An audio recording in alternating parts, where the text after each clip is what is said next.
Na viongozi wa Embu wamekemea vikali uharibifu na wizi uliotokea siku moja baada ya ghasia kutanda katika mji wa Embu wakati wa kumbukumbu ya waandamanaji wajenzi waliouawa wakipinga mswada wa fedha wa mwaka 2024.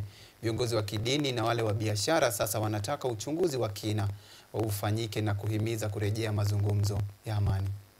Mbunge wa Manyata Gitonga Mukunji amekemea uharibifu na kudai kuwa ulikuwa umetekelezwa na wahuni waliopangwa kutoka kaunti nyingine, akisisitiza kuwa vurugu hizo zimehujumu haki ya maandamano halali na kuwataka wananchi kutoa taarifa kwa mamlaka. Watu ambao wanajaribu kuleta jina langu kwa hii maneno ni watu ambao wanajulikana.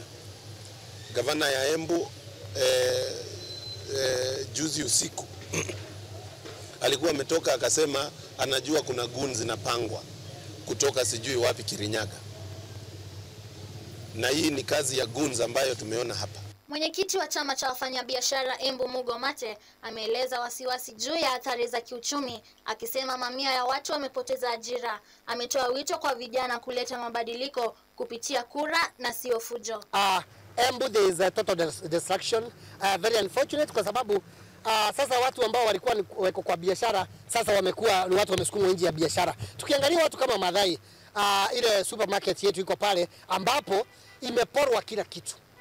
Na hii uporaji, mimi sitasema ni ya uporaji wa watu wa maandamano ya amani. Tutasema hii ni uporaji ambayo inaonekana ni kama kuna watu walikuwa wamejipanga. Akiwa na huzuni, Askofu Peter Kimani wa kanisa Katoliki la Embu amekagua uharibifu huo na kusema kuwa vurugu hizo zimevuruga nia ya maandamano.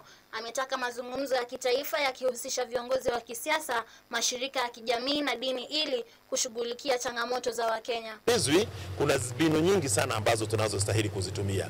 Kunao makanisa ambao ni maaskofu wetu ambao wanaweza kuzungumziwa, kunao viongozi wa mawakili, wanaharakati wa haki za binadamu. Hizo zote kama tunaweza kuzitumia, we can be able to get somewhere. So ningeomba tu wa Kenya hasa tuweze kuombea amani katika maeneo ambayo yameathiriwa sana ni pamoja na ofisi za Benki ya Taifa, NSSF, KRA na mikahawa kadhaa ambapo vifaa muhimu vimeibiwa. Wafanyabiashara kama Jacques ambaye mgahawa wake umeharibiwa wameeleza wasiwasi kuhusu madhara ya maandamano nchini.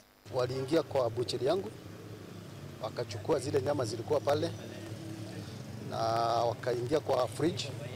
Hata siwezi jua ni kuku ngapi walichukua, kwa sababu nilikuwa nimechukua asubuhi kujitayarisha kama kawaida kila siku. Then tulikuwa tumefunga sisi. Si ati tulikuwa tumefungua. Over Saturday tu walikuja tu a big group ya more than 100 people. So lakini hawakuweza kuingia ndani, waliingia tu kwa butchery, wakavunja vioo.